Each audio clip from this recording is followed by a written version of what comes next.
Hello champions, welcome back to Edugrown. तो बच्चों, कैसे हैं आप सभी?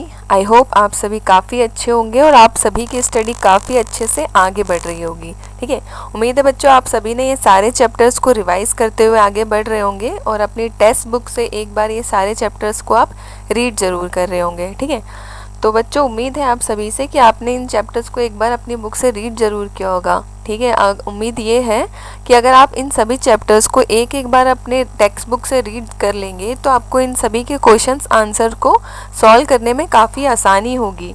इसी के साथ बच्चों हम आज का अपना अगला चैप्टर शुरू करेंगे, जो कि है हमारा यमराज की दिशा। तो इसमें सबसे पहले हम जानेंगे इनके जो लेखक हैं उनके बारे में। तो इनके जो लेखक हैं उनका नाम है चंद्रकांत देवताले। ठीक है, तो सबसे पहले इनका जीवन परिचय जानते हैं कि ये किस तरह के लेख लिखते थे, कहाँ से बिलोंग करते थे, कौन कौन सी इनकी कविताएं या इनकी रचनाएं होती थी।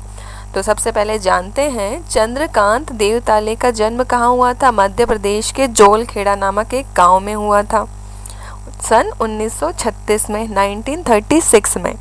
अब इन्होंने अपनी प्रारंभिक एवं उच्च शिक्षा कहाँ से कंप्लीट की थी? इंदौर से। उसके बाद इन्होंने मुक्तिबोध पर सागर विश्वविद्यालय से पीएचडी कंप्लीट की। उसके बाद इन्होंने अपनी कविताओं में इनका मेन फोकस किन पर था? मनुष्य के सुख दुख और विशेषकर औरतें और बच्चों को स्थान दिया। मतलब औरतों की जो पीड़ाएं हैं, बच्चों के जो दुख सुख हैं, उन्होंने अपनी कविताओं में इन चीज़ों को महत्वपूर्ण स्थान दिया है।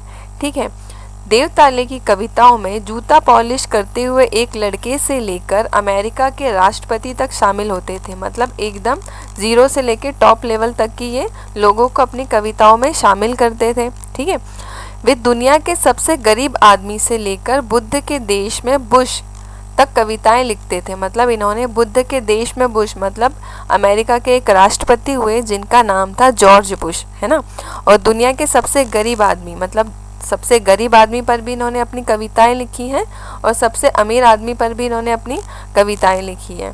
इन्होंने अपनी कविताओं में दलितों, वंचितों, आदिवासी, शोषितों को आदि को महत्वपूर्ण जगह दी है। मतलब इनकी कविताएं किन पर आधारित होती थी? दलित लोगों पर, वंचित लोगों पर, आदिवासियों या शोषित लोगों पर इनकी कविताएं क्या होती थी? आधारित होती थी।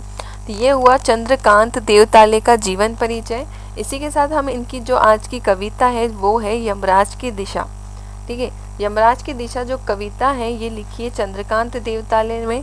अब ये यमराज की दिशा के माध्यम से हमें इस कविता में क्या सिखाना चाह रहे हैं ये हम यहाँ पर डिस्कस करते हैं। तो सबसे पहले इन लाइनों पर जोर डालते हैं, देखते हैं।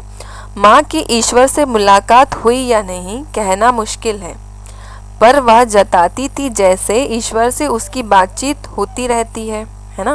मतलब यहाँ कवि कह रहे हैं कि माँ की ईश्वर से मुलाकात हुई या नहीं ये कहना काफ़ी मुश्किल था उनके लिए, पर वो बताती ऐसी थी जैसे कि डेली उनकी ईश्वर से बातचीत होती रहती है और उससे प्राप्त सलाहों के अनुसार ज़िंदगी जीने और दुख बर्दाश्त करने के रास्ते खोज लेती थी। किसके? मतलब ईश्वर उन्हें समझाइश देते थे या ईश्वर उन्हें क्या करते थे? सलाह देते थे उनकी माँ को। और उनकी माँ किनको सलाह देती थी? बच्चों को, है ना। तो उससे क्या होता था? ज़िंदगी जीने के, दुख बर्दाश्त करने के सारे रास्ते कौन खोज लेती थी? उनकी माँ खोज लेती थी। अब इनका अर्थ हम समझते हैं। तो इसमें इन लाइनों में कवि कह रहे हैं उनकी माँ ईश्वर पर विश्वास करती थी, है ना। अपनी माँ का ईश्वर के ऊपर विश्वास का वर्णन किया है कवि ने इन लाइनों में। तो उनके अनुसार वे कहते हैं उनकी माँ ने ईश्वर को देखा या नहीं ये तो अनुमान लगाना लेखक के लिए काफ़ी मुश्किल काम था, पर उनकी माँ उन्हें यह विश्वास दिला देती थी। उनकी माँ उन्हें यह विश्वास दिला देती थी कि ईश्वर उनके बीच बातचीत होती रहती है और उन्हें ईश्वर क्या समझाइश देते थे? ज़िंदगी जीने की सलाह देते थे, जो सलाह वो अपने बच्चों को बताती थी, है ना। होता क्या था? उस सलाह से माँ अपने बच्चों को जो सलाह देती थी उनमें ये होती थी कि आप दुख बर्दाश्त करने की शक्ति, है ना। ये सारी सलाह कौन देती थी? उनकी माँ देती थी। और ये सारी सलाह किनसे प्राप्त होती थी? ईश्वर से। ठीक है, माँ कवि को जिंदगी जीने के सही रास्ते बताती थी और समस्याओं का सामना करने की प्रेरणा भी देती थी। अब कवि कहते हैं कि उनकी जो माँ थी उन्हें हर तरह के ज़िंदगी जीने के रास्ते बताती थी कि कौन से रास्ते पे चलना जीवन में आपके लिए सही है, कौन सा गलत है, समस्याओं का सामना किस प्रकार करना है आपको। ये सारी प्रेरणा उन्हें किन्होंने दी? उनकी माँ ने दी थी। इसी के साथ हमारी अगली लाइन है, माँ ने एक बार मुझसे कहा था दक्षिण की तरफ पैर करके मत सोना। उनकी माँ ने उनसे एक बार कहा था कि दक्षिण दिशा की तरफ पैर करके नहीं सोना है। क्यों? वह मृत्यु की दिशा है और यमराज को क्रुद्ध करना बुद्धिमानी की बात नहीं है। तो इन लाइनों में कवि कह रहे हैं कि एक बार उनकी माँ ने उनसे ये मतलब एडवाइस दी थी कि दक्षिण की दिशा में पैर करके कभी नहीं सोना है। क्यों? क्योंकि वह मृत्यु की दिशा है। मृत्यु की दिशा मतलब मृत्यु के देवता यमराज की दिशा है और यमराज उस दिशा में वास करते हैं, वहाँ से उनका आना या जाना होता होगा। ठीक है, और अगर आप उस दिशा में पैर करके सोओगे तो क्या होगा? यमराज को गुस्सा आ जाएगा, है ना। यमराज क्रुद्ध हो जाएंगे और यमराज को क्रुद्ध करना या यमराज को गुस्सा करना कोई भी बुद्धिमानी की बात नहीं है। तो ये सलाह उनको किन्होंने दी थी? उनकी माँ ने दी थी कि दक्षिण की दिशा की तरफ पैर करके आपको नहीं सोना है। आगे की लाइन है, तब मैं छोटा था और मैंने यमराज के घर का पता पूछा था। उसने बताया था तुम जहाँ भी हो वहाँ से हमेशा दक्षिण दिशा में। तो लेखक कहते हैं कि जब मैं छोटा था तो मेरे मन में ऐसे कई तरह के सवाल उठते थे, है ना। तो उन्हीं में से एक सवाल था कि उन्होंने अपनी माँ से पूछा था कि यमराज का घर कहाँ पर है ना। उन्होंने उनके घर का पता पूछा कि यमराज कहाँ रहते हैं। तो उनकी माँ ने क्या कहा?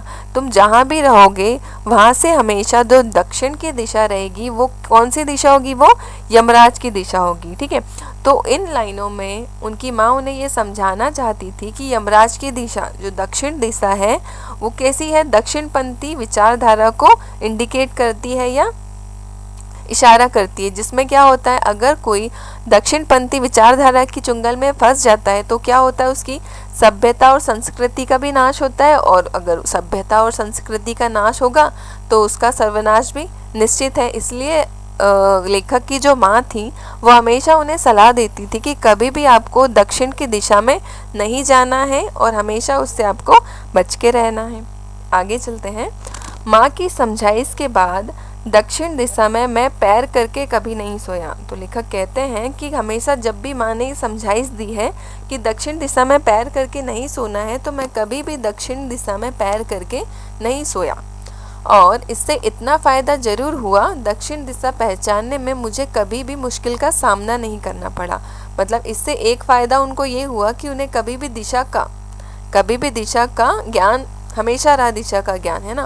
और दिशा डिसाइड करने में उन्हें कभी भी भूल नहीं हुई।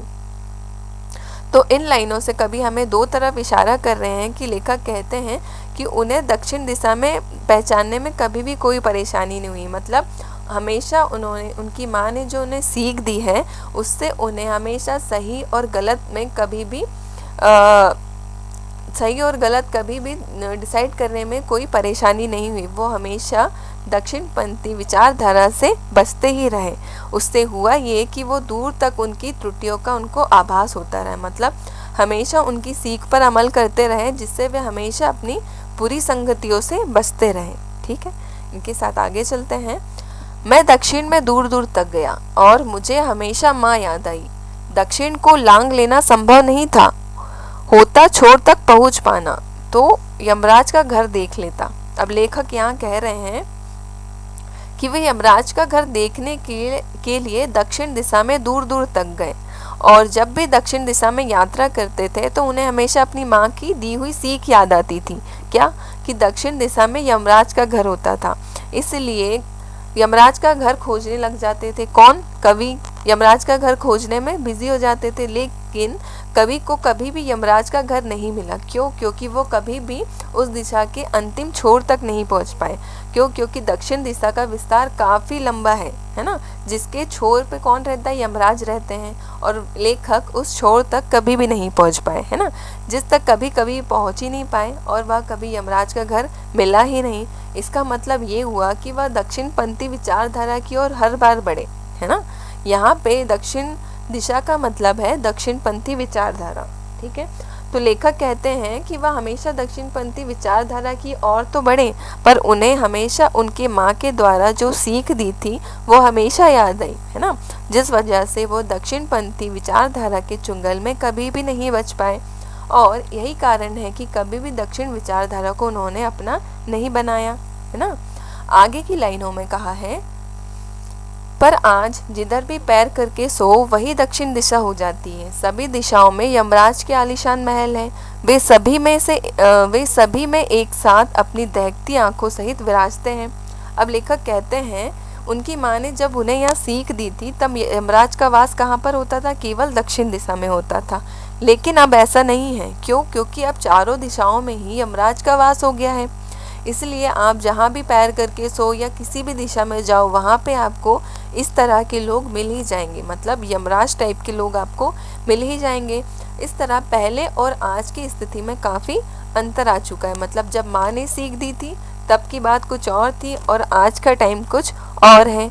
अब यमराज का विस्तार हर दिशा में हो चुका है, मतलब हर दिशा में यमराज वाली विचारधारा के लोग आपको मिल ही जाएंगे। ठीक है बच्चों, कभी जिस दिशा में पैर करके सोता है उसे उस दिशा में यमराज के बड़े बड़े आलीशान महल नजर आते हैं ना। बड़े बड़े आलीशान महल किसके होते हैं? बड़े बड़े समृद्ध लोगों के होते हैं। ठीक है, उन इमारतों में यमराज की दहकती हुई लाल आंखें कवि को सोने नहीं देती है। इसका मतलब ये हुआ कि पहले दक्षिणपंथी विचारधारा का खतरा हमें केवल कुछ ही गिने चुने लोगों से होता था, लेकिन आज का टाइम ऐसा नहीं है, क्योंकि आजकल हर एक पर्सन उस विचारधारा से ग्रस्त हो चुका है, मतलब उस विचारधारा के चुंगल में फंस चुका है ना। जो क्या करते हैं? एक दूसरे का शोषण करते हैं, लालच में फंस चुके हैं, लोभ में फंस चुके हैं। इस तरह के इस विचारधारा के लोग आजकल हमको हर दिशा में देखने को मिल ही जाएंगे। ठीक है बच्चों, इसी के साथ हमारी अगली लाइन है, माँ अब नहीं है और यमराज की दिशा भी अब वह नहीं रही जो माँ बताती थी। अब लेखक बोलते हैं कि माँ के चले जाने के बाद यमराज की दिशा भी बदल चुकी है ना। यमराज की दिशा पहले केवल दक्षिण दिशा होती थी, पर अब वो टाइम नहीं रहा। अब यमराज हर दिशा में मिलते हैं, इसलिए माँ के द्वारा जो उनको काम या उनको एडवाइस दी गई थी अब वो किसी काम की नहीं रही। पर जिस दिशा में भी पैर करके सोने की कोशिश करते हैं उस तरफ लंबी लंबी इमारतें, गगनचुंबी इमारतें, यमराज की दहकती हुई आंखें उन्हें नजर आती है। इसका अर्थ यह है कि अब चारों ओर पूंजीपतियों का वास हो गया, मतलब समृद्ध लोगों का वास हो गया, जो साधारण जनता का शोषण करने में लगे हुए हैं, जो सिर्फ अपना फायदा देखने के लिए लोगों का शोषण करते हैं। ठीक है, तो इसके माध्यम से लेखक हमें क्या बताना चाह रहे हैं कि दक्षिणपंथी विचारधारा से हमें हमेशा बचकर रहना चाहिए। अगर हम समृद्ध भी हैं तो हमें अपने से छोटे तबके लोगों का कभी भी शोषण नहीं करना चाहिए।